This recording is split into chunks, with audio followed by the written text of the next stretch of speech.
kandi dusengere n'ibi tumaze kumva byose. Uraba ubanze urabibika, urasamara umuharige, urabyugaraniraho, hanyuma rero niki tugira tuvugana. Byashiro Yohana, tuza guhagarara ku byashiro Yohana igice cya 3 umurongo wa 11. Ngira murabuze ku mutwe uvuga ngo iki? Ngira nze vuba wumire guca ufise, ngira nze vuba. Hanyuma iyo titre niwayibagira ufata akakiyindirimbo kavuga ngo ivyerekana yuko cyane cyane Imana izoce ibikubandaniriza igira kwereka ivyerekana yuko, kandi ndi mu bantu biga kaminuza ndabahaye devoir muzoce mubibandanye, muzoje murambwira mubwira na bagenzi banyu ivyerekana yuko tubisengera. Mana data wa twese, turagushimiye iki gikoranye, turagushimiye kuba twegeranije udukuye hirya no hino, bamwe bavuye kure kandi aha twari tuzanywe n'ibi nyene. Ibi by'ijambo ryawe turasubiye gusengera uyu mwanya Mana, ijuru ryawe rize hano, hariya mu bugaragwa hari ihema, hakaba n'igicu ngo kigira hejuru y'abantu b'Imana. Iryo hema baryita iry'ibonaniro, hari aho igicu curuka kikaripfuka, bagaca barindira bakicara, bataha tuzosubira guhaguruka kigiye. Turasenze rero Mana, Imana y'Abisirayeli, Imana basenga niyo dusenga, impwemu yawe be hano.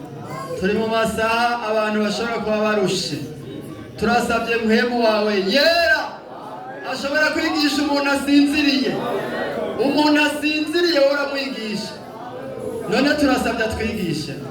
Mpemu yera yabire ku byawe abitumenyeshe. Tugikoraniye hano Mana, umpane insiguro n'aba banyumviriza, uduhezagirane mu izina rya Yesu. Amen.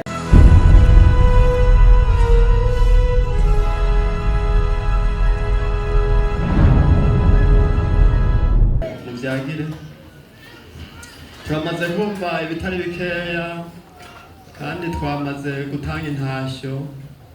Sinzi gusa ko hariho abantu umuntu atari bwambone abinyereke gutya, ari bwa mbere ambonye.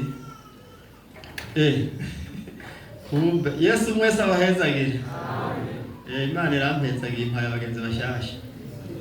None rero turamenyanye, nitwa Vyarimana Claver, nabaye intashyo hariya abanyeshuri bakiri muri secondaire. Mwaza hari Bujumbura, muzogenda mutamenye muje muri kaminuza, urumva mutaje kuri Burundi, tuzohurira muri Ankadrema mu bikorane. Abantu bahora bandamutsa, gaca namubwira nti nyibutsa unzi tuzinanye kwishuri rinaka. Abandi barambaje duhuriye mu Ruyigi mu bikorane ngo watwibutse ntekaye goyo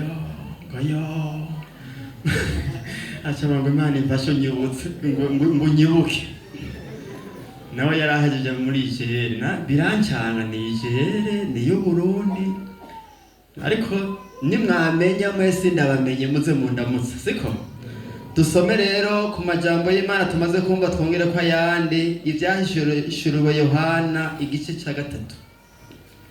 Intumbero mwamaze kuyumva, ivyerekana yuko ivyahishuriwe Yohana igice cya 3 duhere ku murongo w'7. Icete cyandikiwe ishengero ryahehe, benshi ntibarahashika, n'urupapuro rw'280. Murafise amabiri yahajya. Dusome rero. Icete cyandikiwe ishengero ry'Ifiladelfiya. Wandikire umumarayika w'ishengero ry'Ifiladelfiya, utuwera, uw'ukuri, ufise urufunguzo rwa Dawidi, uwugurura ntihagire uwugara, kandi uwugara ntihagire uwugurura. Aravuga ibi ngo ndazi ibikorwa byawe, nashize imbere yawe urugi rwuguruye, ntawe ushobora kugugara. Yuko ufise ubushobozi buke, witondeye ijambo ryanje, ntiwihakanye izina ryanje. Nguhaye bamwe bo mu isinagogi ya Satani, biyita Abayuda atari bo, ariko babesha. Nzobagobera kuza, bikubite imbere y'ibirenge byawe, bamenye yuko nagukunze. ko witondeye ijambo ryo kwihangana kwanje, nanjye nzokurinda igihe cyo kugerageza kigira kize mu bihugu byose, kugerageza ababa mu isi. Ngira nze vuba wumire kuco ufise, ntihagire ugutwara igitsibo cyawe. Unesha nzomugira inkingi yo mu rusengero rw'Imana yanje, kandi ntazosohoka ukundi. Nanjye nzomwandika ku izina ry'Imana yanje n'iry'umugwa w'Imana yanje, niwo Yerusalemu musha wururuka uvuye mu ijuru ku Mana yanje. Kandi nzomwandika ku izina ryanje risha. Uri n'ugutwi niyumve ico mpwemu abwira amashengero. Imana ihabwe icyubahiro. Nkuko twabivuze tumaze kumva ibitari bike, ariko ni kubera iki ibintu turiko turavyumva? Ni kugira ngo twitegure, hari ikintu kiri imbere yacu. Nuko tugomba kuja mu ijuru, nuko Yesu azoza kudutora. Burya no kurondera mpwemu yera, umuronderera ngo agufashe iki? Guheza urugendo ngo nzobarungikira uwundi mwitsa, ahandi bamwita umufasha, adufasha kugwana intambara n'ubwira ngo tuze dushike. Nimba hari inyigisho rero ikomeye, niyo kuza kwa Yesu. Yesu nashimwe. Na kera baguma bavuga ibyo kuza kwiwe, mugabo ko ari gufatanye kuza kuducungura no kuzogaruka. Umengo kuri programa bampaye, birashoboka ko nogaruka ngaho imbere yabo, gira nejo mugabo ejo no, ariko uyu munsi ninagaruka mbandanye ibi. Mwibaza ko byoheraho, ariko intumbero ivuga ibyo kuza kwa Yesu. Uti titre wandike ivyerekana yuko ngaruke rero kuri uyu murongo wa 11, cyane cyane tuvugana ko Yesu aza vuba. Uravyemera? Oya ndakugabisha nutavyemera, hari impwemu izoba yagufasha. Urumva turaza gusoma hariya muri Petero yereka izokora mu minsi yihereza. Ishengero ry'i Philadelphia, urabona usomye igitabo cy'ivyahishuriwe Yohana, mbere bavuga bati hahigwa usoma, hahigwa n'uwumva amajambo yo kuvugishwa, cyane cyane muri iki gitabo bakitondera ibiri muri byo, kuko igihe kiri hafi. Ko mutabandanya mukonkoreta nuko mutaherutse kwasoma, kuko igihe kiri hafi. Aho ni igice cya mbere ga umurongo wa 3. Yatanguye yamweretse ibiriho n'ibizoba hanyuma y'ibyo. Hanyuma rero yandikira amashengero ndwi ngo yo muri Aziya physiquement. Aya mashengero yariho. Mugabo kome iki gitabo c'est le seul livre prophétique, ni gitabo cy'ubuhanuzi mu isezerano rishasha, harimo n'ubuhanuzi. Ibi vyete vyandikiwe ayo mashengero bifise insobanuro ko yari yandikiye ishengero ririho, intege nke zariho. Mugabo iyi ni sobanuro igira kabiri, ishobora kuba ari wewe Imana urisomye iguhaye message muri aya majambo.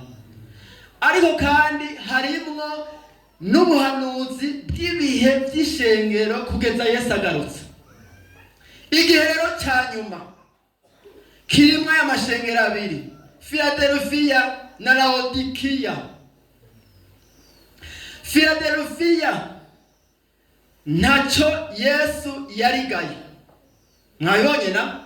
Ariko ni mwasoma yandi amenshi uretse umengo simuruna cyagira ari cyo mageragezwa yihamwe.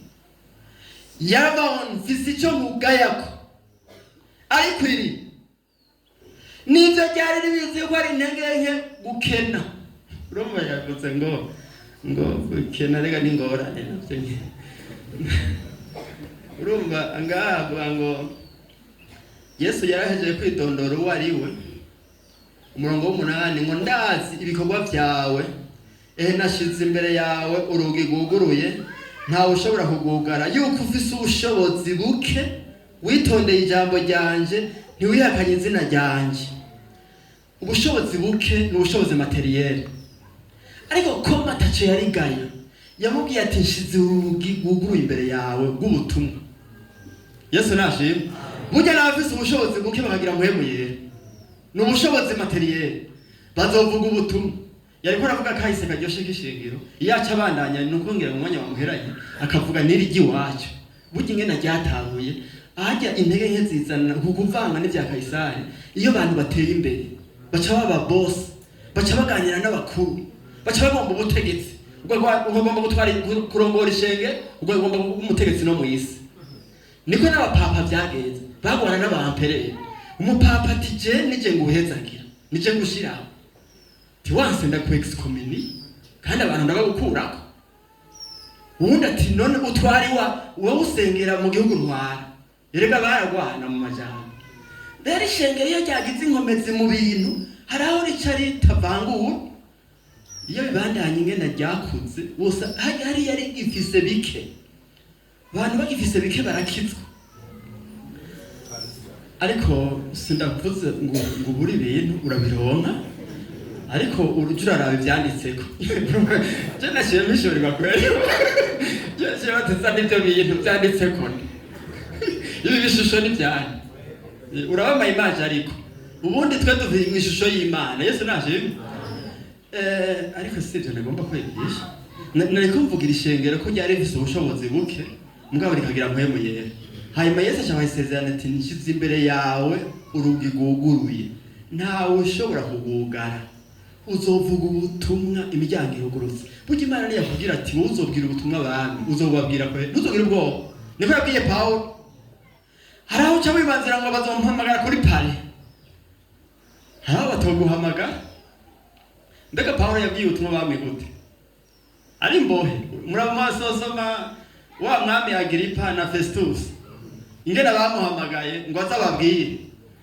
hanyuma rero agacaja ku butumwa kugeza aho Agiripa afatwa ti ugomba kumpindura tegome uretse iminyoro gusa mugabo ukitswe none rero ubona yari kuri pale mugabo bari muri prison nani ijambo ry'Imana ryarishize Yesu yavutse birigera hamwe yagiye kuvuga ubutumwa bw'Ubwongereza ico gihe abawe b'Abongereza barafise n'amanyama menshi gose hanyuma bati hari umujene w'umunyamerika ariko anyiganze igisagara hari no muri Ive hakanye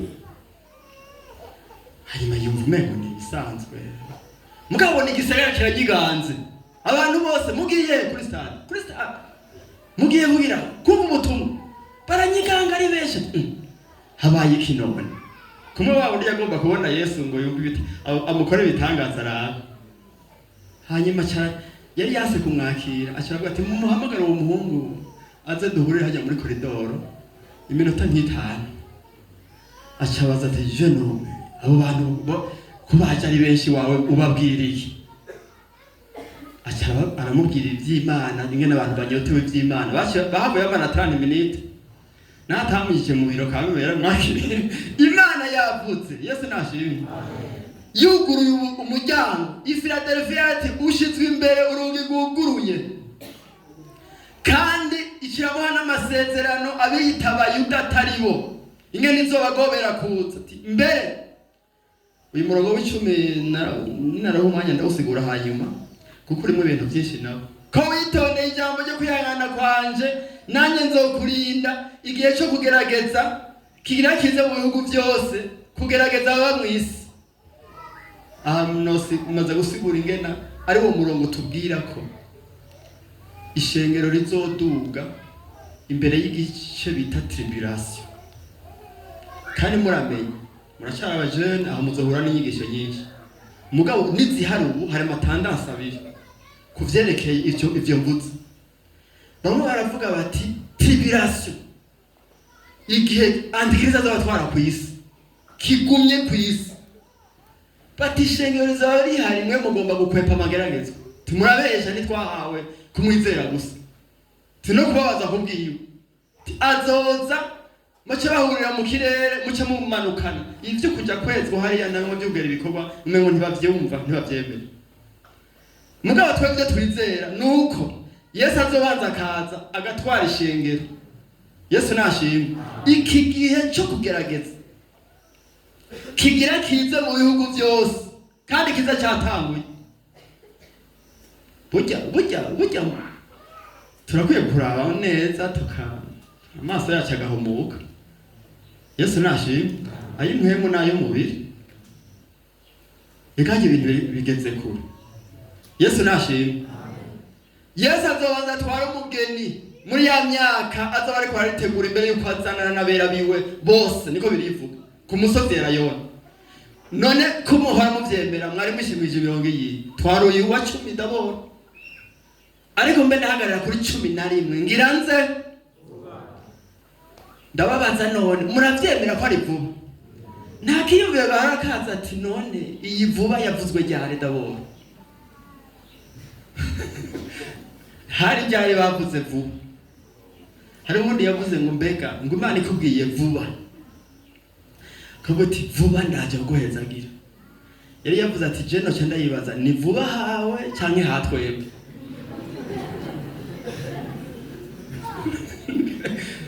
None ntiyayibukijana cyambere ngiye uyu murongo waso. None muracemera ko ari vuba? Hasi havuga bake. Dusome. Nari nababwiye ko ndabapetisa. Mucete Petero yanditse cya kabiri igice cya gatatu. Mucete Petero yanditse cya kabiri igice cya gatatu, duhere ku murongo wa mbere.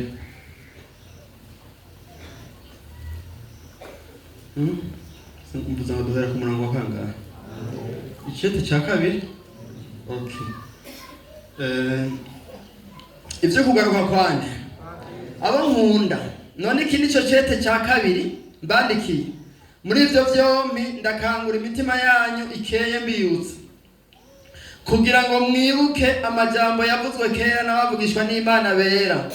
Mwibuke n'icagazo cy'umwami niwe mukiza, cyavuzwe n'abatumwa babatumweko. Irya mbere mukwiye kumenya yuko mu minsi y'iherezo hazoza bacokoranye, bacokorana bakurikira ukwifuza kwabo, babaza batiki isezerano ryo kuza kwiwe riri hehesi, kuko uhereye aho basokuruza bagize basinziriye byose bihora uko byagize vyamye uhereye kukurema kw'isi, kuko biyubagiza ibigirankana. Barumvise ubutumwa abantu yuko kera hari amajuru n'isi yakuwe mu mazi n'ijambo ry'Imana rikayirema mu mazi.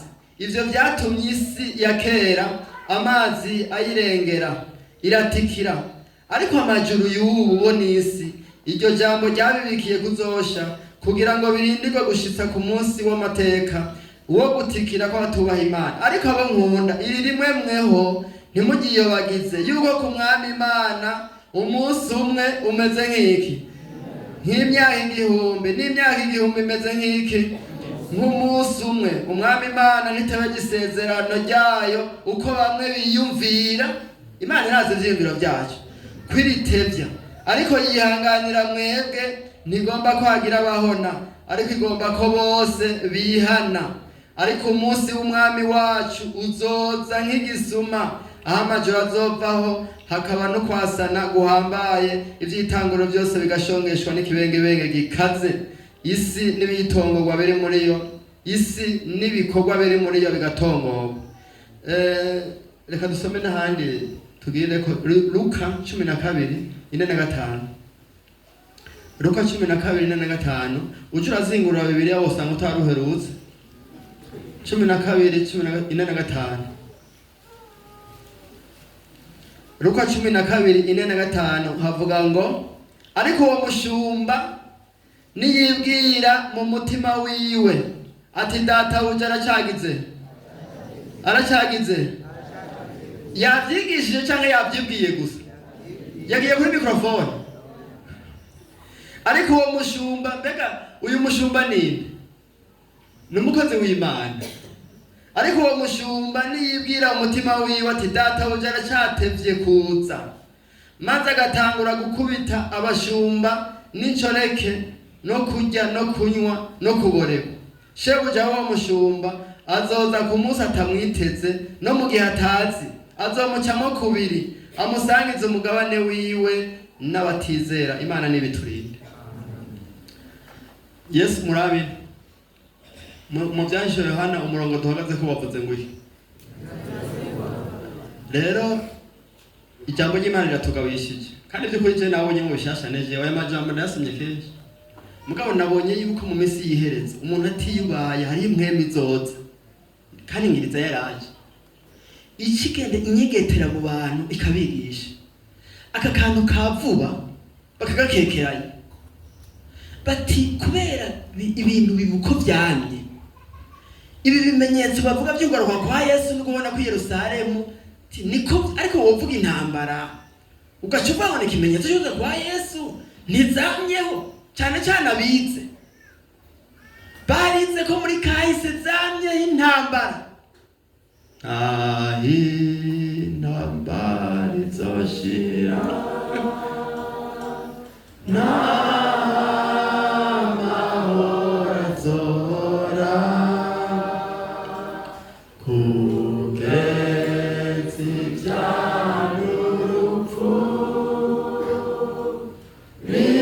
bitsinzwe na Yesu. Bati none icyo aho cya wemeza abantu ndaza kubabwira igituma ndiko ndavuga iyi mpemu ishobora kugira ibintu ihagazeho muhazoza abacyokoranye banabaza bona bishira mu majambo bati murabesha muranguha ivyo byamyeho muvuga ngo araje none ko ataje Bibiliya bisaba cyokoranye muti ivyo nivyo bapagani ivyo nivyo batizera iyo mpemu ikiza no mwishengero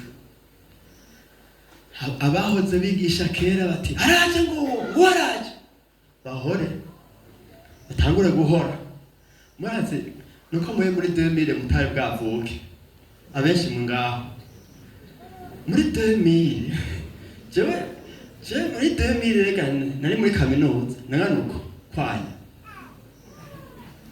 muri 2000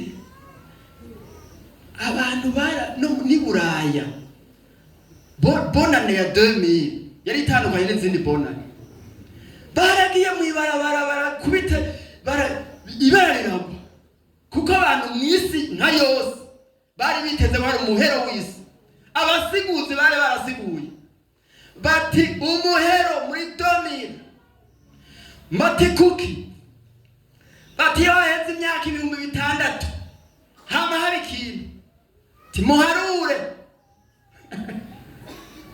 Darije inyuma ya Darije bagaca baharura bati muri 2000 ibara riraguye rero hari abasiguzi barabyigishije bapane vote ico iyo habaye mu vyuro rero bamwe baraderapa mu vy'Imana murazi ko hari iburyo n'ibumoso mwarumvise Bibiliya yavuze ngo ntutamamire iburyo canke iburyo ni urumva iburyo umengo wakaze mu vy'Imana ugakara gose mugabo ugacurenga baravuga bati araje none uri kurabona ataraje ibyo sivyo nguyo ariko irene bagaca babwira nawe ati ibyo bintu bya medicine rero none aho ugomba ikive mugiye gutangura medicine imara imyaka ingahe batindwe kubura medicine tinde ikawaho hajya bayamura imazike rimimbwija rima irenga mwe ndiza ndasomrenga ibintu by'ikawa tema urona kuzitema baratemye ikawa ariko urumva igituma babarenze umurongo w'ijambo ry'Imana ariko umengo ni buryo kubera ikibarenze Yesu ntiyigeze avuga yuko umuntu ari muri medicine cyangwa utegeza kubanza kuyiheza none uyize agaca gutora ugeze mu 5 wo buhombe ikabusize yeze ntiwogenda ivyo rero nivyo baca bibwira ibumoso naho ni mu vyaha cyangwa hari iburyo n'ibumoso bari barigishije rero n'abasiguzi hariho umusiguzi umwe inyuma ya 2000 yaciye avuga ati Imana imbabarire nayo narigishije kwaza muri 2000 ati mugabo je ndigaruye hari abantu bakijije kubera navyigishije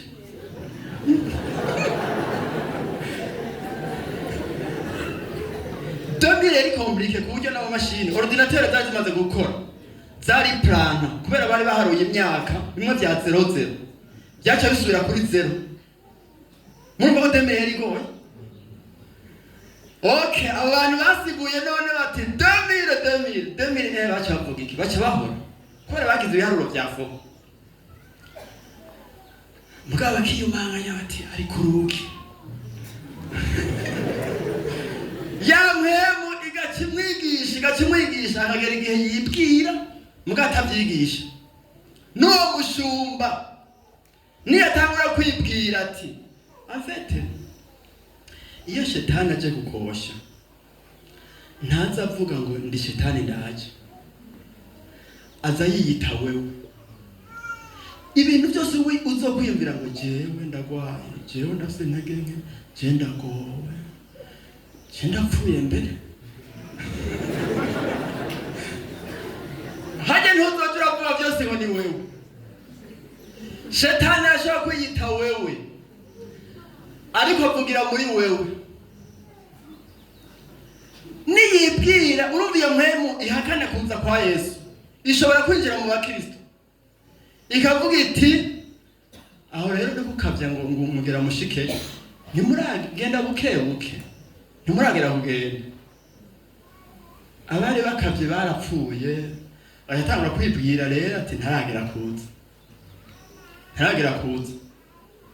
ngo agayatangura kuboregwa gusangira n'ababoregwa no gukubita burya genda atinya ubuhanuzi bukuza kwa Yesu kweli ninabona mbonye umukozi w'Imana ariko arashwana n'ubundi akamugirira nawe kubera namurongoye ivyo birabaho haraho nca nigukuye umurongo mwibaza gukubitana ko ari barabakubitanye uze wubaha abantu b'Imana wubahe nawe urongoye ntutangure kubakubita kubera shobuja dusangiye azohevaza ariko iyo wibwiye ngo ntaragera kuza ni wewe aha nganye wicugakiza uramukubita ni ibyo bintu byose by'intege nke mu bakozi biva ko yibwiye ko ataragera kuza niyibwira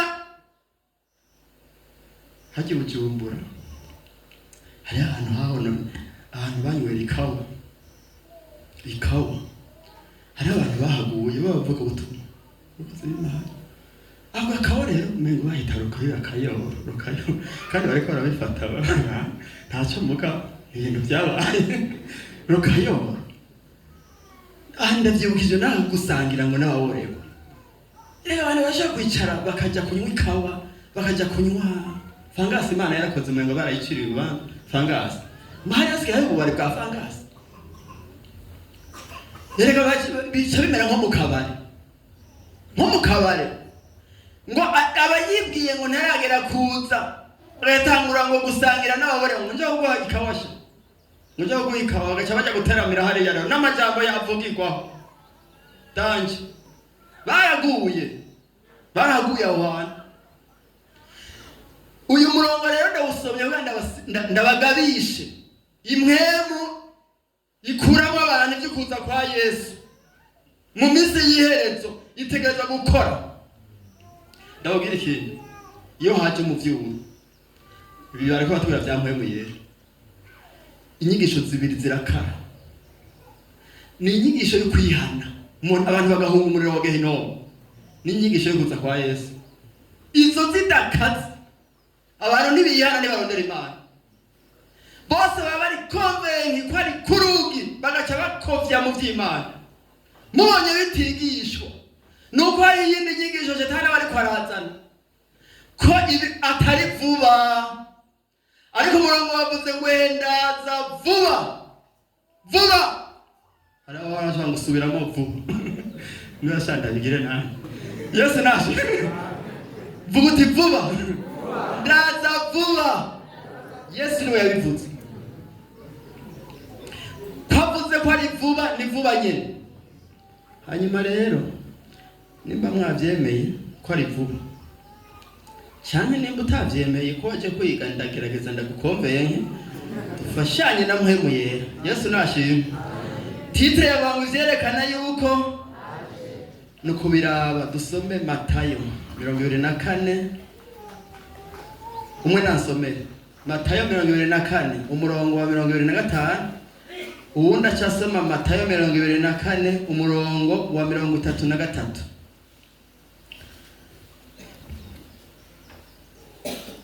Matayo 24:25. Raba ndabibabwiye bitaraba, raba ndabibabwiye bitaraba. Sawa, nuko wawejeje 3:3. Aho nyene 3:3. Nuko namwe nimwabona ibyo byose bishitse, muze mumenye ko ari hafi ku rugi. Nuko namwe nimwabona ibyo byose bishitse, muze mumenye ari hafi ku rugi. Matayo 24, Luka 21, Mariko 13, igitabo cy'ibyashyuwe Yohana, igice cya mbere cya Tesalonike n'icya kabiri, namwe twasoma muri Petero, uragenda uhisomera. Bibiliya yatubwiye ibintu bitaraba, kandi Imana ntipfa kuvuga ibigomba bidufasha. Ndababwiye bitaraba. Kimwe mu bintu biha iki gitabo twizera bita Bibiliya inkomezi n'ubuhanuzi, kandi igishiki cya gatatu cyaje n'ubuhanuzi. Kivuga ibintu bikaba. Haleluya. Bikaba. Ibyavuzwe kuri Yesu ataraza byarabaye. Hamwe yavuga ngo akajondabe ku mutwe agaca cikana, yahereje ku ijambo rivuga ngo birarangiye. Birarangiye barakunda kubisigura, ariko mu mutima wanje je naragumanye icyumviro hari harangiye iki? Hari harangiye ibyo kuducungura. Mugabo usomye haruguru hamwe bamuhinkarisha, Bibiliya ivuga ngo kugira ngo cyanditswe gishike. Burya byari byanditswe kuri we byose bijyanye no kuducungura byari birangiye kamwe ku kandi. Aba aduze mu ijuru igicu kimutwaye. Buno nyene abamarayika baciye baparesa, baca babwira abigishwa bati uko mumubonye agiye niko azogaruka. Nukuvuga iki? Azogaruka gute? Nkuko yaje. Yesu nashimwe. Yaje gute? Yaje nkuko byanditswe. Nubu biranditswe uko azoza. Niba kumbira bataje muri bisi ntuzokwemere, azozanana ku kico. Bizoza nkuko byanditswe. Yesu nashimwe. Erega bazobivuga. Bazobaye twamonye mu garago. Siko byanditse muri Bibiliya. Hadi ngo ndababwiye bitaraba, ukwiye kumenya ibyo yatubariye. Hariya twasomye ngo nimwabona nukwerekwa. Ndababajije nyishu nukwerekwa kuje umurongo wa 30 mwabonye bavuze gute? Nimwagira nimwaboneke nimwabone yose bishize nukwerekwa. Nukubibona he bishitse nye. Yesu nashimwe. Sukwerekwa nukubibona bishitse aha. Mbega hajya mwese murafise Bibiliya ngira si mwese ariko mwe muremera ko ibi byanditse ngaha biba ngaha ku isi tukabibona nko kuri televiziyo bakabivuga. Twahora tubisoma ngaha. Jewe ntaraza gusigura aya majambo nayasomye nanasenze, ndiko ndasengera naje ndisabira Imana. Mugabo nasubiye kwiyumvira. Uri kurasenga uriyumvira none sibyo. Ibi bintu Imana yavuze bitaraba. Sukuba warabisomye gusa ngo umenye ko byashitse. Ababisoma iminsi yose nibo bamubanza. Nibyo cyangwa sibyo? Ababisoma iminsi yose baranabisomye ko yavukiye ko azovukira i Betelehemu igihe yakoresha inama uriya mukuru wo mu isi. Mugandi bagiye bashe bajya kuryama, inama yari iheze. Mugabo babyumvise umumarayika yababwiye baca baragenda ngo bagarutse banezerewe abungere, ngo banejejwe nuko ivyo bimvuyise bihwanye n'ivyo babonye. Twebwe tubisoma aha uzomenya ko byabaye gute uri muri mpemu yewe. Nico gituma umuntu asoma akongera akagira mpemu, kandi nico gituma Imana yatanze ivyanditse utoja muri mpemu utosenga gusa. Ndabwira igituma Imana yabwiye Yosuwa ngo ibiri muri ico gitabo cy'ivyagezwe ubishire ku mutima ku murango najyanye n'ibyawe bizogenda. Hadi yari ivuze ngo sinzoguma ndakudugana ku musozi nka Mose. Ivyo namweretse biri valable wawe yavyanditse mu gitabo. Ntibikenewe ko tuza kumarana imyisi 40 ngo nsubire kwandika ku bisate ndakubwira ibintu yaravyanditse, genda ubisome n'ibijyo. Ibi rero Imana yahaye intumwa bakavugishwa, ntuzoje kugana ngo uzobirota, urabisoma uravyemeye, urabisoma hanyuma nimwabona bigize bibaye bishitse, uzocumenya ko dutegera kurondera ibimenyamenya bigukombenka nawe uneshe ya mpemu mbi izokwemeza abantu bataragera kuza, ikinjira no mu bakozi akibwira ko ataragera kuja mu ijuru. Ahantu kavuba gafashe ucuvyuka kwera. Yesu naje ivyerekana yuko aje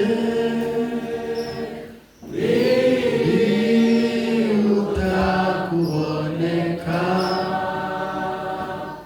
kandi tugira duhage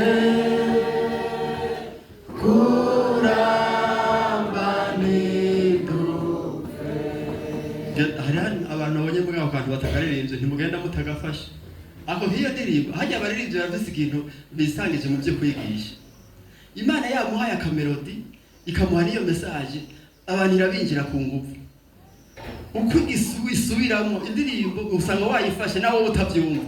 None mpeve ngenda udatwaye base niyo titre. Ivyerekana yuko aje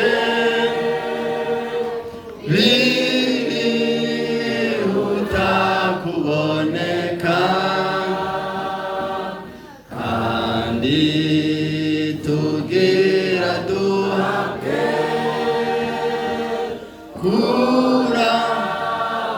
kurambanitu.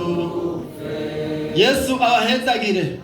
Ivyerekana yuko ivyerekana urabiraba ngoma ndabwira ibintu bine turabirako. Vuza bingahe? Bine. Bishobora kuba bitanu mugabo dube turafata ivyo bikuru bikuru. Ama ekran uza gusoma. Imwe igihugu ca Israeli. Igihugu cyane. Hari impwemu izotera ku isi kandi yaratanguye. Igabura abantu mo kubiri baba kuri iyi si. Pour contre Israel. Muraze ko Yesu aje gushimanza bamwe azobita impene mu ruhande ibumoso amahanga y'impene n'amahanga y'intama. Abagwanije Israel n'abayishigikiye n'ubu mu buryo bwa politiki uje ubona Iburaya abajene mu ngano bagiye mu myiyerekano bari mu ibarabara ngo bashigikiye Gaza. Mu 2024 nari mu Bubiligi aha mu universite bita Université Libre de Bruxelles. Hanyuma hariho ingene bagira greve rero biratandukanye, baca bamaye igihe bafashe isare bayugaye bari muri iyo bakayigumamo ngo twayifashe ngo ntaco mu yikoze yisare ngo turi muri greve ngo dushigikiye Gaza. Ntibazi ivy'Gaza iyo biva niyo biherera. Kwaje bana mwibarabara kwaje umwana w'umukobwa vibo umukobwa ariko yandika haje kukimira ngo Gaza. Impemu rero ugasanga hari abantu basigaye bangaye abisirayeli kose. Muramumva ibintu bita antisemitisme. Muramuvyo? Israel mu 1948 muri iyi minsi bareko barafeta independence y'imyaka 100. Yari imaze imyaka myinshi. Mwarasomye ubuhanuzi bwo muri Ezekiel 47 hamwe bavuga amagufa y'umuntu ni 3 cyangwa ni 3 muhere ku murongo wa mbere yabonye ikiyaya kirimo amagufa yumye kandi amagufa asanzaye. Hanyuma bazwijuri biti none ajya amagufa yoba mazima. Urone abahanuzi ngena bishura kera bavuga ati niwo bimenye. Hanyuma bagaca bamubwira ibyagira ati vugira kuri aya magufa. Murazi ngena byakurikiranye ngo habaye ingabo nyinshi. Usomye munsi rero baravuga ko ari umuryango wa Israel. Haciye imyaka ubona Yesu avuze rujya rusengero ko atabuye rizosigara rigeretse kuri indi. Urumva mu myaka ya 70 bace batera barahasambura, nta buye ryasigaye rigeretse ku rindi, barondera izahabu ziri hagati y'amabuye.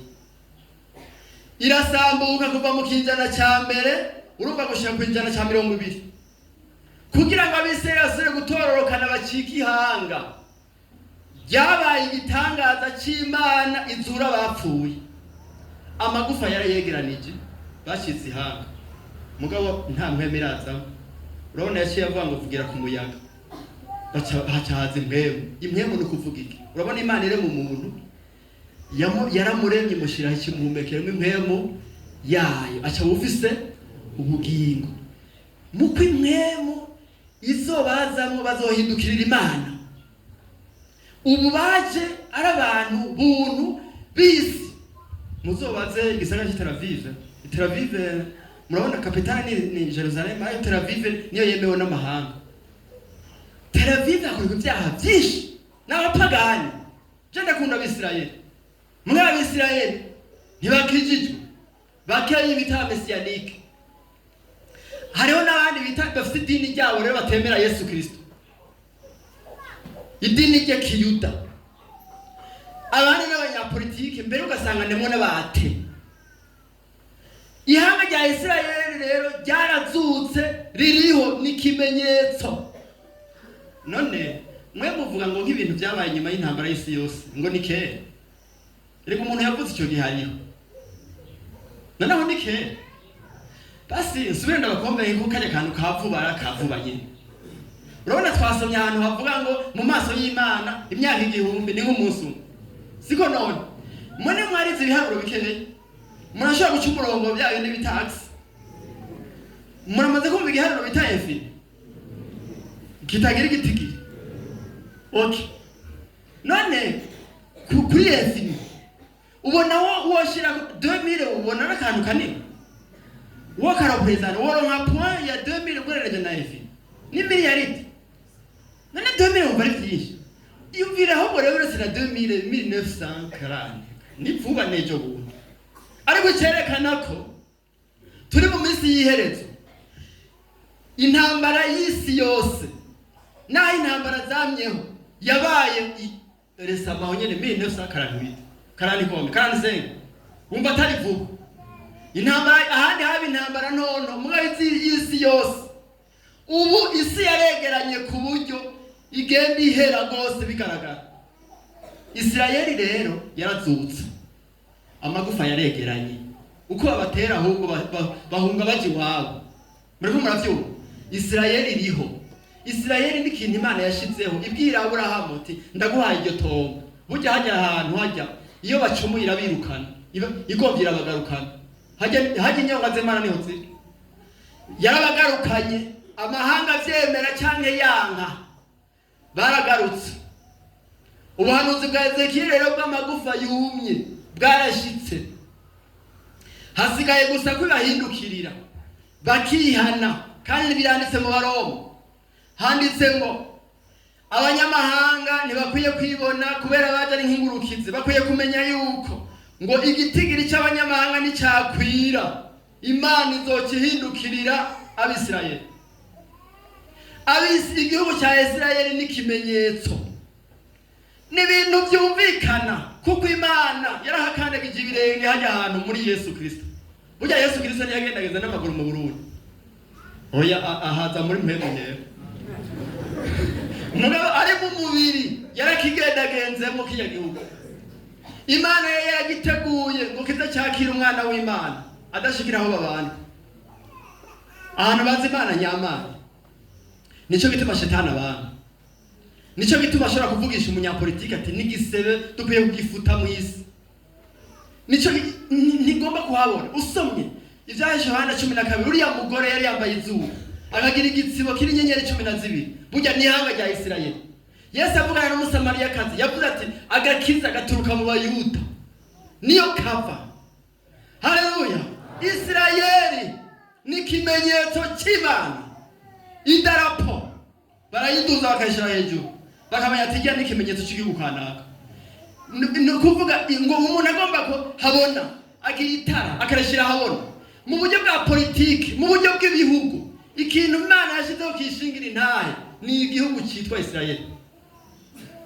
Yesu nashimwe. Kubahanuzi bwa Ezekiel bwashitse n'ubundi buzoshika. Umwe ansomera umurongo umwe gusa, ndacyari kuri Isirayeli. Matayo 24:32 umurongo wa 32. Matayo 24 umurongo wa 32. Nimwigire ku musukoni umugani wawo, ishami ryawo iyo ritoshe amababi agatutuza, mumenya yuko gatasi kari hafi. Nimwigire kuki ugize iyo utosha amababi yaragatoha, mumenya ko gatasi kagize. None uwo musukoni ni iki? Ni igihugu cya Isirayeli. Ni igihugu cya Isirayeli. Kandi bere yavuze ngo mwigire ku musukoni. Ibi bintu byo kuza kwa Yesu birasaba kwiga. Nutiga ijya mwene izogukonvenga, izokwemeza ko ataragera kuza uce wemera. Ariko ni wiga ivyo uraba uzovuga utereka kumpenda ari hafi. Ngo mubonye gitoshe mumenya ko gatasi sha ubu kiratoshe nawe ariko rakigwanya cyarakomantaye. Burya naho wankuru kwavura uremera ko rugirana. Hari ibihugu kandi ngo byavuye ku Mana hajya kugira ngo ibihugu bigikikije bicanye biranditse muri Bibiliya byavuye ku Mana. Ariko kirakomeye nabo nyene barabizi. Imana yarabahaye ikintu bita technology, ubuhinga, ku buryo n'ababanka bajya kubasaba bati tugiranira amasezerano mudufashe ku bya technology. None gutota ko igihugu suko nyene, none igihugu cyototagara gute? Kirakomera. Yesu nashimwe. Baje ubire yavuga ngo ubuhanuzi bwavuga ngo ubugaragwa buzoshurika. Murabona ubugaragwa bwashuritse? Bagiye hari ubugaragwa. Baca bagira technology kugera amazi. Nimba hari abantu bazi kugera amazi mw'isi ni Isirayeli. Barafise ibintu bita nano agriculture yo muri nano no kuvuga dimension ntoyi 10 exposant moins 9. Urumva urafata nk'imilimetero ukagabura no muri yarite wumva atari butoya. Bagakoresha rero ubushakashatsi ku buryo bariko baravomerera igitego bashira ku muzi bagashira ko tuzi dukenewe. Urumva nta mazi yo guta. Uramwe kuvomera mufa gusuka. Rero nabo bavomera. Barapfa gusuka bikadengera hayi ibindi bikimenya. Bacha bafata amazi bakadoza bakamenya bati igikeneye amazi angana uko dushira kwa yo nyene. Harageze igihe igihugu cyari cy'ubugaragwa bashora ivyamwe Buraya. Cyarashoretse ubu. Burya naho bakigwanya n'igihangange mu karere Isirayeli, ariko nagahugu gatoyi mu buryo bwa geography. Ariko nimba hari igihugu kivugwa ku isi ni Isirayeli. Isirayeli abanyamerika, burya abanyamerika benshi barasubiye inyuma mugabo barasoma Bibiliya. Bari ubutumwa bwarafashe muri Amerika. Hari abanyamerika basomye Bibiliya baca basoma bati Imana yahaye Aburahamu igihugu gitemba amata n'ubuki. Nico yahaye Abisirayeli, niko yababwiye. Ati ko bavuze ko bagiye mu gihugu gitemba amata n'ubuki gitegerezo kuba gitunze rwose muri susoro. Usanga hariyo petrole nyinshi n'izahabu nyinshi tuje kurondeza. Baragenda bararondera barabura izahabu barabura petrole. Mugabo baca batora gaze niyo bakoresha mu guteka. Gaze niyo bakoresha mu gushusha inzu. Gaze irakora cyane mu bihugu bikanye. Ubu rero Isirayeli irashora gaze. Isirayeli iratunze. Nimba mugomba rero kumenya ko umusukoni wagize washuritse, genda murabe. Hanyuma muzoce mumenya ko gatasi kari hafi. Mwigire Yesu niteko yatanze.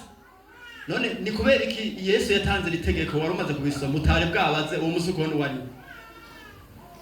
ubu wari warasinze bibiri uti nakarino ntameze kwa ni haba none byandikiye ubusa iyo wowe utaraduza bibiri wari gucibukuramo uburongo wenda kubagije bamusoma bibiri muri kurikiza genda wigire ku musukoni hanyuma ni wabona utoshe ucumenya w'agatasi kari hafi Yesu abahezagire. Reka nje ku cya kabiri. Icya kabiri ni amahanga, les nations. Ibi bintu rero byananiye kwegeranya, ariko reka nsome. Dusome muri Luka 21:24 na Yesaya 30. Mugabo sinzi simwarimo yo umaza gusoma ta. Harimo nimba ari mwarimu. Nocha nisome. None ugumuhaguruka. None hari abajya bakirisu nabo nta mikrofone bagira. Luka 24 21:24.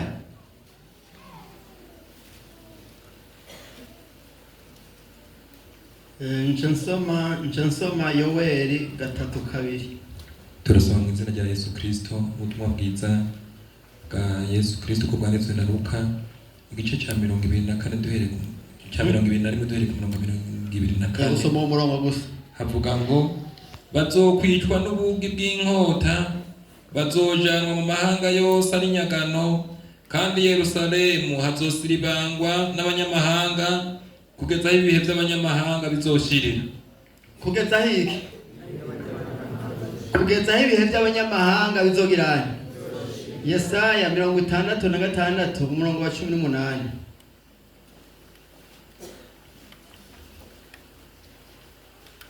Turasoma mu izina rya Yesu Kristo.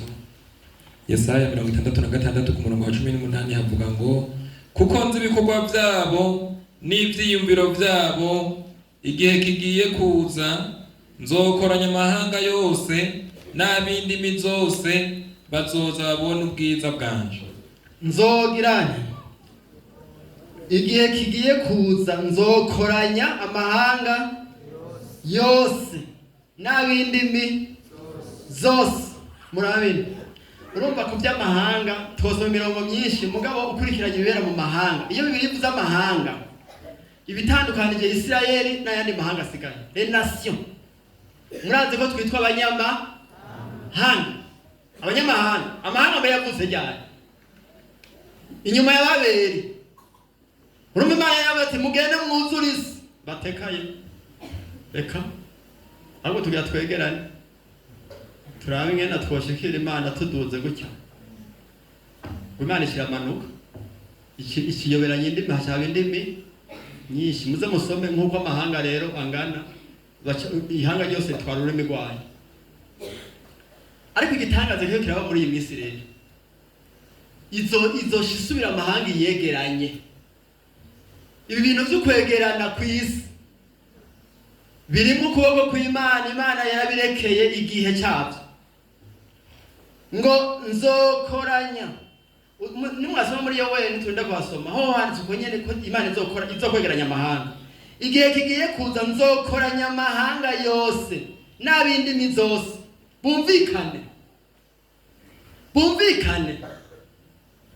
Nimwasoma muri Bibiliya ijambo ry'Ibabeli, muzosoma mu byahishwe Yohana 18 haravuga ingena Babuloni ngo irundutse, ihakomvomboze Babuloni mu mvugo ya Bibiliya ni systeme y'ubugarariji. Hazoba rero Babuloni mu buryo bw'idini, Babuloni mu buryo bwa politiki. Amahanga rero arafise igihe cyayo. Murabonye ngo Yerusalemu hazosibangwa n'abanyamahanga kugeza igihe cy'abanyamahanga gihetse. Amahanga afise igihe. Nababwiye mu Baroma handitse ngo igitigiri cy'abanyamahanga nicyakwira, ni ukuvuga igihe cyabyo kiba gihetse cy'amahanga. Ibintu biriko biraba rero mu buryo bwo gutwara isi. Imana irabikurikirana ngo bakiriko barashiraho ingoma zabo bami. Daniel ariko arerekwa bahe bo mu isi bakiriko barashiraho ingoma zabo bami, ajabona ibuye ngo ridasituwe n'umuntu. Yesu nashimwe niwe buye ngo rica riraza rica kubita kuri ca gishushanyo kirameneka ngo gihinduka umusozi, ubwami buca buhabwa ngo abera bisumba byose. Narasomye ku ruhande nasomye ku rusengero hajya mu byarashe Yohana 4 ngo Yohana yumvise ijwi rivuga ngo duga uze hano, yagize atya ngo abona mu ijuru ngo hugurutse, ngo ajya abona intebe niniya n'uyivyagiyeko, bisigura ngo hirya hariho intebe. Bibiri ivuze intebe ivuga trone ntibivuze sheze, n'uyivyagiyeko bisigura ngo n'uburongozi n'ubutegetsi burongoye ibiriko biraba byose muri univere, mw'isi yose n'ayandi masi. Kuri iyo ntebe niho hashobora kuva ingingo ya nyuma. Burya ubwami burahabwa bukakwa abandi. Daniel agize atya aja abona Berushaza, urumva yariko arafungura ngo aja afata ibikombe byavuye Yerusalemu arabinywesha, aja abona igikonjo kiriko kirandika kugisiga mene tekeri ufarisiri. Bimunaniye gusobanura acahamagara Daniel. Daniel acavuga ati wageze wagize ku munzani usanga ntukwiye, ubwami urabwatswe. Iryo joro nyene yarabwatswe. Hari intebe mu ijuru n'uyivyagiyeko. Burya ntihari umukristo akwiye kuraba mu ijuru. Yesu nashimwe. Imana ivuze iti aba ndabatse ingoma ntibayisura kwihaga. Uyu ndamukuye acagenda, uyu ndamuhaye igihe azoshitsa ibiri. N'abanyakibi uzosoma antikristo bariko baramuvuga bava mu gikoko. Ivyashe Yohana 13 gihabwa ngo gihabwa baragihabwa na Satani yari kugerageza Yobu atabihabwa. Hari intebe n'uyivyagiyeko. Yesu nashimwe. Kwegerana kw'amahanga rero n'igihe cy'amahanga Imana yarabitegekanije. Amahanga azoja aregerana n'ubari ko aregerana. Inyuma y'intambara y'isi yose niho bace bashiraho ico bise Société des Nations. Mu nyuma haza ico bise ONU. Bakunda kuvuga ngo Nations Unies. Nations Unies. Nukuvuga amahanga ari hamwe. Siko nawe bivuga. Mugabe ubwo rwego bita Nations Unies ubu rufise intege. Navyo nyene birafise ivyo byanyigishije. Yesu nashimwe. Narasomye urabona icete cya sinena biteguye ivyo icete cya mbere cya Tesalonike. Icete cya mbere cya Tesalonike. Mugabo narege oya sindarenze umwanya ngira. Natebeje. Icete cya mbere cya Tesalonike. Oya cya kabiri cya mbere naho nyine barabivugana nababwiye ko muzohaso cya kabiri igice cya kabiri abagore kandi ugaruka kwanya ku mwami Yesu. Turabinginga bene data kubwo kuzoza ku mwami wacu Yesu Kristo no kuzokoranirizwa kuri we kwacu, ntimushoke munyiganyiga ngo mugwe igihumura cyangwa ngo muhagarike imitima naho muba mubitewe n'impemu cyangwa n'ijambo cyangwa n'icete kimeze nk'ikivuye kuri twebwe kivuga yuko umunsi w'umwami wacu uhejeje gushika. Urabona naho nyene ni buryo iki gihumura nticemewe. Nababwiye ntimumere ko ari hafi muga ntimuce mu gihumura, ugume wiga amashuri umutera intuzi. Ntihakagire umuntu abahenda mu buryo na bumwe kuko utazoza kwakureka Imana gutabanje kuboneka. Kandi wa muntu w'umugarariji atarahishurwa niwe wamugwani, niwe mwana wo kuranduka, umugwanizi yishira hejuru y'icitwa Imana cyose cyangwa igisengwa, nuko azokwicara mu rusengero rw'Imana yiyerekana ngo ni Imana. Ntimwibuka yuko nabibabwiye ivyo nkiri kumwe namwe, kandi none murazi kibuza kugira ngo azahishurwe mu gihe ciwe, kuko ibanga ry'umugararizo n'ubu riko rirakora. Mugabo hari uwibuza none gushitsa igihe azokurirwa aho n'ishengero nimwemeye, niho wa mugarariji azogirana azohishurirwa. Umwe umwami Yesu azokwicisha impwemu ziva mu kanwa kiwe, azomutituza ugusera ko kuza kwiwe. Ukuza kuba mugarariji kuri mu buryo bw'inkomezi za Satani, kuri n'ubushobozi bwose n'ibimenyetso n'ibitangaza by'ibinyoma n'ubugunge bwose bwo bwabitanya kubahona kuko batemeye gukunda iby'ukuri ngo bakizwe. Tugezaho murabe no gatoyingira nshemetse nabwiye ko twawubiheze mugabo ngaha ijambo ry'Imana ni ryiza riradukebura ntituji ibumoso canke iburyo.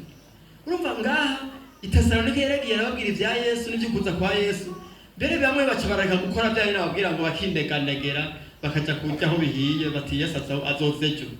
Hanyuma rero ntashokaza, hanyuma rero acara bakebura tudakora ntakaje cya ku kazi mugabo azoza ntihagire ubahenda rero ngo muce muhagarika umutima. Yesu ntidukwiye kumurindira duhagaritse umutima. Bibiliya ivuga ngo azodusange mu mahoro, siko none utekereje ukora ibyawe mugabo uzi ko ari hafi. Hanyuma acababwira tukunza kwiwe rero hariho ibintu bizabanza kwerekana, hariho umugararije azoza ati mugabo ubwo bugararije bwiwe ntibushobora kujya habona ari bwinshi ngo hari ikibuza ko yiyerura ariko ateza kujya habona. Iyi systeme rero ya Nations Unies iri kwiragira intege. Jewe ugutwara k'umukuru atwara Amerika ubu byaranyigishije ibitari bike. En fait ibintu by'impemu Satani byagomba kuzogira ku isi arabanza akagira maese, siko akagira maese na Yesu yagize integuza. Hari ibiza mu imbere bigapima, ariko mwe nimutangara mubonye umuntu umwe ashobora kunyiganza isi ijya avuze ari kijana.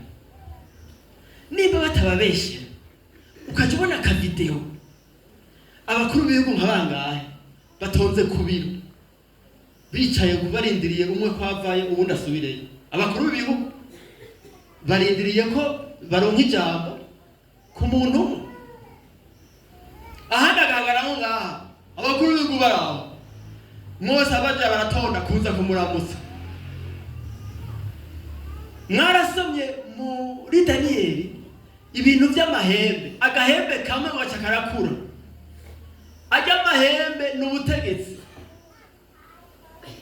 Uhagurukira igihembe ry'agakiza, uduhagurukira igihembe ry'agakiza. Ibiri vy'amahembe ibikoko ni amasysteme, muga amahembe n'ubutegetsi ni pouvoir. Hanyuma rero ukajibana umuntu umwe muri iyi minsi ahubwo asa n'uwasubiriye oni. Hari urwego yashizeho nego gwitwa ko guhanira amahoro ku isi, Conseil de la Paix, niwo rutwara. Gacahamagara abantu babaye abakuru b'ibihugu n'abakiri en fonction bati none yasubiriye oni cyane. Ibi bintu byose ni ubuhanuzi. Satani akeneye umuntu, ntakeneye systeme. Natande nation rero igihe cy'amahanga, Nations Unies n'ibindi byose by'amahanga biriko birahera. Igihe cy'amahanga gifise ibihe ingana amahanga twawe ku isi. Usomye bijya bimenyetso hazoza amaregion. Urabona kiye je nama ntango ubuhanuzi by'ukuri mugombe mubwige bushika integrale. Nabwo neza wonye igishushanyo umutwe wari zahabu, siko murabona cyagise forme y'umuntu mugabo hepfo n'amaguru hariya hepfo n'amano. Ukundi si twawe rero n'amasysteme abiri. Burya abanyamerika n'abanyaburaya bari ku ruhande rumwe. Muzora mu bantu baba ngo gauche na droite, ntabwo muhora mu banyapolitiki. Donc ni kubera iki naho bogwana hariya bakavuga bati je no mugambuye ati ni mugambuye mugabo baguma muri kote yabo. Abarusiya, abakomuniste, abarabu kurundi ruhande.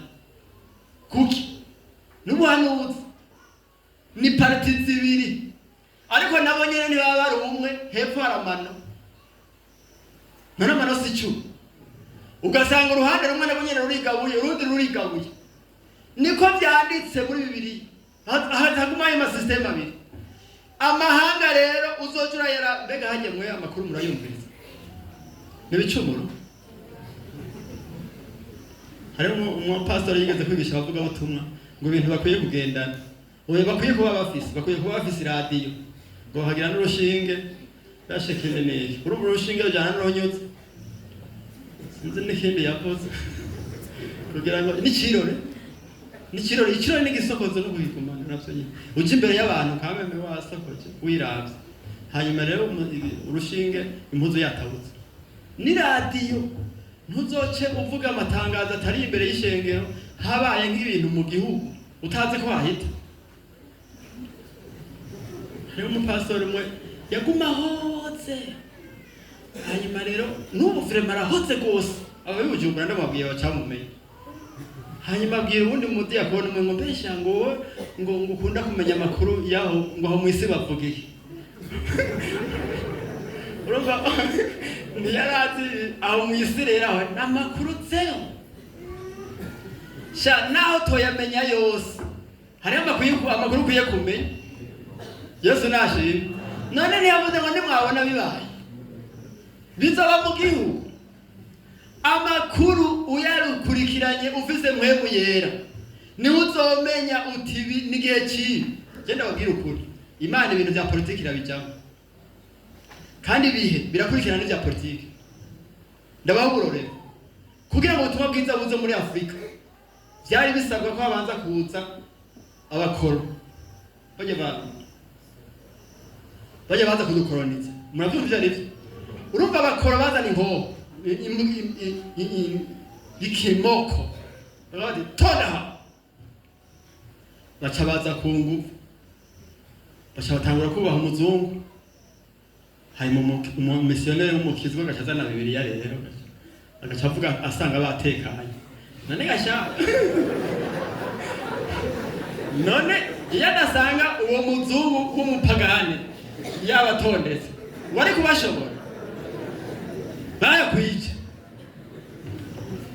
utizwe n'ivyibiro vyawe igihe Yesu yavuka kugira ngo Yesu avuke i Betelehemu hasohotse itangazo rya politiki mwese kwiyandikisha umuntu wese yavuka hoki yega ryari ku ngufu n'ufise inda y'imvuka mutenda ugende ngira bagasenga ati Mana ega Mariya ari mu kubyara turasavye ibintu vyigire hirya siko Imana yagomba kugira ngo avukire hehe Imana ibi bintu biba ku isi irabifisemo inyungu ukuntu amahanga ariko aravangana birashoboka ko Imana igomba yuko abantu ni kimwe muri bibiri bavangana bahuze abavuga ubutumwa babuvuge canke bakwe kuko twasomye hariya ngo hazobakureka Imana Yesu nashimwe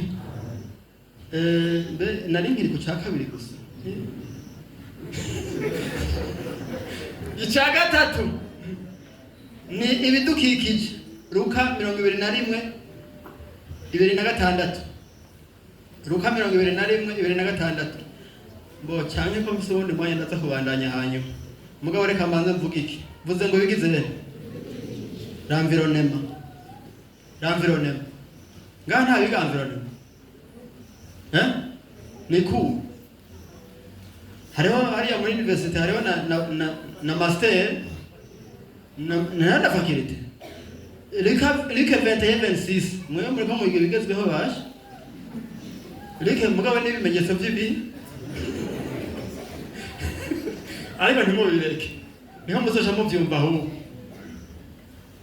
jewe narigeze kwiyumvira ntiyabumviriza ubutumwa bwiza umuntu yo kwanditse no muri bibiri biye bandika bya science urabona les causes ya changement climatique ntibashira mu gicumuro abo muri science ntibashira mu gicumuro ko ari cause ya changement climatique none ndababaza muri ibitovu byameze gute ibitovu hamwe Imana yavuga ngo isi izokumerera imbere byariho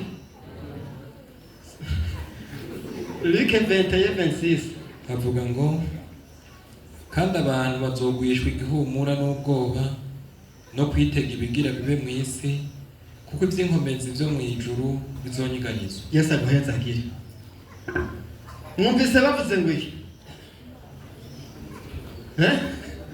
oya kajya kanyuma kavuga ngo iki kuko iby'inkomezi byo mu ijuru bizogirana nibikivye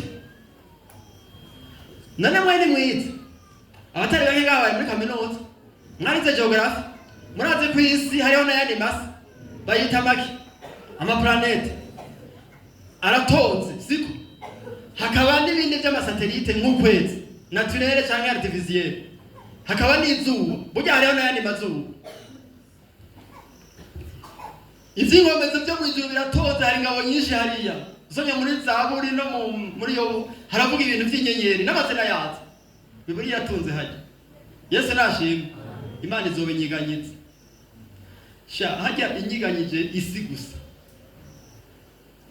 mwumva bitagoye umwe niwe yavuze ati mbe hajya isi yoreka kuzunguruka hawo wiki abantu biyumvira byinshi none nibaza isi retse kuzunguruka hawo wiki Dabora kuzunguruka ku isi niko gutuma urabona abatabizi isi kumizunguruka gutya ikongera ikazunguruka hirya y'izuba urumva ikazunguruka gutya izuba riri ntajya hajya hari kamera aha arabana n'izuba bari ku murango aha inyuma abari mu ijoro izungurutse rero burira bugaca igiye rero igiye gutya haca haza amasezo muci mu gatasi bivanye naho igeze iretse kuzunguruka gusa uku urumwana neshize kuzunguruka mwebwe ari saa sita aho cyaguma ari saa sita abandi ari minwe hoguma ari minwe muga ivyo byoba byorosheka uwo mengo biroroshe Tanganyika gocha rubasanga ngaha hajya ibintu Imana yashitseho bigumiza amasi ahavyo hageze igihinduka kimwe conona byose ibintu bita pressio kugira ngo amazi agume mu kibanza cyayo bivana n'ivyo bintu amasi ingana yo kurazunguruka none gabasha ntimuheje gusoma muri Bibiliya yuko ivy'amajuru bizogirana muri 2001 umego habaye muri Aziya ikintu bise tsunami mwaracyumvise abari tsunami habaye akavumbuzi mu mazi karafuta igisagara cegereye reka basimvuga ivyavuba 2014 mu Carama na Gatungu hateye amazi abantu baryamye akabahitana pi iminsi yakurikiye imvura ikuvye ubayo waratekana abantu bazogwishwa igihumura no kwitega ibigira bibi ibidukikije genda mu vyiga se ndababukije basha mwige mumenye bizogorana kubera isi iri kwirashirana n'ibyifuzo byayo mbega Bibiliya ivuga imvugo yoroshe mukagira ngo nivyoroshe ivuze ngo bazogwa igihumura aho mugira ngo no kugihumura ngo baragukanze kugura uyu muryango ni hypertension n'uruhagarara rw'indwara mbega hypertension ntizagwiriye navese indwara z'uruhagarara bazogwishwa igihumura no kwitega ibigira bibe urabona ibihugu byose byiyemera bifite amanyama bifite n'amahera biguma bigenda mu kirere birungika ibigenda juru abanyamerika bari bavuga abantu baja ku kwezi rero iyo rero biriya bishaje bakagisambura hari ikigeze gusambuka cy'abarusiya gica kirakoroka ibihimba bikorokera ku isi bimwe byarakomerekeje abantu hanyuma rero abantu batangura kuma baraba mu kirere muri Amerika hari urwego ruraba mu kirere bita NASA batangura kuja baratelefona bati turabonye ibintu bati mubonye iki ibintu biciye mu kirere ati ibi bijya byahora biba ni kubera mutanguye kuraba yuko aho rero bari batanguye kurabayo kubera ivyo bintu byakorotse bigakomeretsa abantu bazogwisha igihumura no kwitega ibigira bibeho ikiyaga kinanirane none Tanganyika niho haroduka baca basigura ngo ni FM ngo ni ibintu ngo byamyeho ngo myaka 70 ingahe nyambari jana ngo kiragaruka none ko bahubaka urumva twe tubaho umwanya mutoye ucugira uti niko byari cyangwa bavuga uti ibi bintu ni byaduka naho byo bigaruka bifise ingufu kandi ari ibimenyetso by'ibihe ntawe uzobihagarika ikirere rero baguma basigura muri siyanse bakavuga efe ozone, bakavuga ibintu byo kudatruiza ozone, bakavuga ibitari bikeyi, bakavuga bati dushira amahera ngaha dutera ibiti, siko ndabishigikiye nibatera. Mugabe ingorane iyo utametrije kimwe n'umetrize ikindi. Muri iyi minsi bagwanye na Iran Amerika, haci haba krize y'igitoro ahantu caca mwarahumvise. Hanyuma muri Aziya baca bavuga bati kubera tubuze igitoro tugira tugaruke ku mahinguriro bita charbon. Charbon ni ibintu bakoresha kera, navyo ngo vyonona kubi ikirere. Urumva rero bica bikwegana, intambara iteye n'ivyonona ikirere bica biza. Ikirere kizoguma cononekara kubera Imana yabirekuye, kubera icaha kandi kubera isi yaheze. Bakwiye kumenya yuko icyaha conona isi kikonona ikirere. Yesu nadufasha. Ibindi tweba tuvugana ivyo mu ishengero. Kujya iyindi taburo yo kurabirako ni mu ishengero, ni etat de la foi. Yesu abahezagire. Dusenga Imana ngira ngo ubu ntiduhamagara twasenga gusa. Muhagarare mu name dusenga. Mu name dusenga ariko twosengera nazo. Reka turasubira gusenga no hanyuma. Ariko uwo jambo ry'Imana ryabanje ryafashe. Naya n'ibindi baririmbye ibintu wumva twagufasha wihanye, turaguhaye kaze tugusengere. Mu name umuntu wese asenga Imana. Uvuga uti nganda keneye isengesho Imana ifashe, turaguhaye kaze. Turaguhaye kaze. Akanya ko bakanyene gatugira turuhuke mugabo nta wutsi bitsa kuba. Nta wutsi bitsobeje.